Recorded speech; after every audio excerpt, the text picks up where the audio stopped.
la troisième année où Joachim est roi de Juda, Nabuchodonosor, le roi de Babylone, vient attaquer Jérusalem. Le Seigneur livre Joachim, le roi de Juda, au pouvoir de Nabuchodonosor et il le laisse prendre une partie des ustensiles sacrés du temple de Dieu. Nabuchodonosor emmène des prisonniers à Babylone et il met les ustensiles dans le temple de ses dieux, dans la salle du trésor. Ensuite, le roi donne cet ordre à Ashpenaz, le chef du personnel. Parmi les Israélites, choisis quelques garçons de la famille du roi ou de famille noble. Ces jeunes gens ne doivent avoir aucun défaut physique. Ils doivent être beaux, remplis de sagesse, instruits et intelligents. Ainsi, ils pourront entrer à mon service dans mon palais. Ils apprendront l'écriture et la langue des Babyloniens. Chaque jour, ils recevront la même nourriture et le même vin que moi. Leur instruction durera 3 ans. Ensuite, ils entreront à mon service. Parmi les jeunes gens choisis, il y a Daniel, Anania, Michaël et Azaria. Ils sont de la tribu de Juda. Le chef du personnel leur donne de nouveaux noms.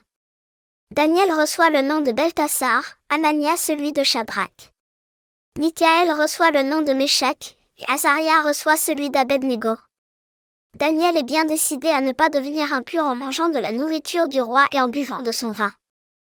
Alors, il demande au chef du personnel de ne pas l'obliger à devenir impur. Dieu permet que le chef du personnel accepte la demande de Daniel avec bonté et compréhension. Mais il répond à Daniel. C'est le roi lui-même qui a décidé ce que vous devez manger et boire, toi et tes amis. J'ai peur d'une chose. Vous n'aurez peut-être pas aussi bonne mine que les autres jeunes gens de votre âge. Si le roi voit cela, je risque d'être tué à cause de vous. Le chef du personnel a demandé à un serviteur de s'occuper de Daniel, Anania, Michaël et Azaria. Daniel dit à cet homme. S'il te plaît, fais un essai avec nous pendant 10 jours.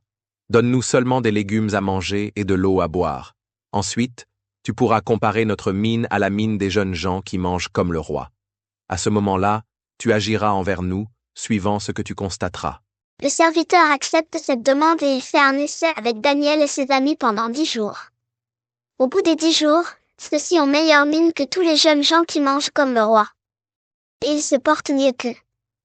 Alors le serviteur enlève de leur table la nourriture et le vin prévus pour eux. Il leur sert seulement des légumes. Dieu rend ces 4 jeunes gens savants et intelligents en ce qui concerne la littérature et la sagesse. De plus, Daniel sait interpréter les visions et les rêves. Le roi Nabuchodonosor a fixé une date pour qu'on lui présente les jeunes gens choisis. Ce jour-là, le chef du personnel les conduit devant lui.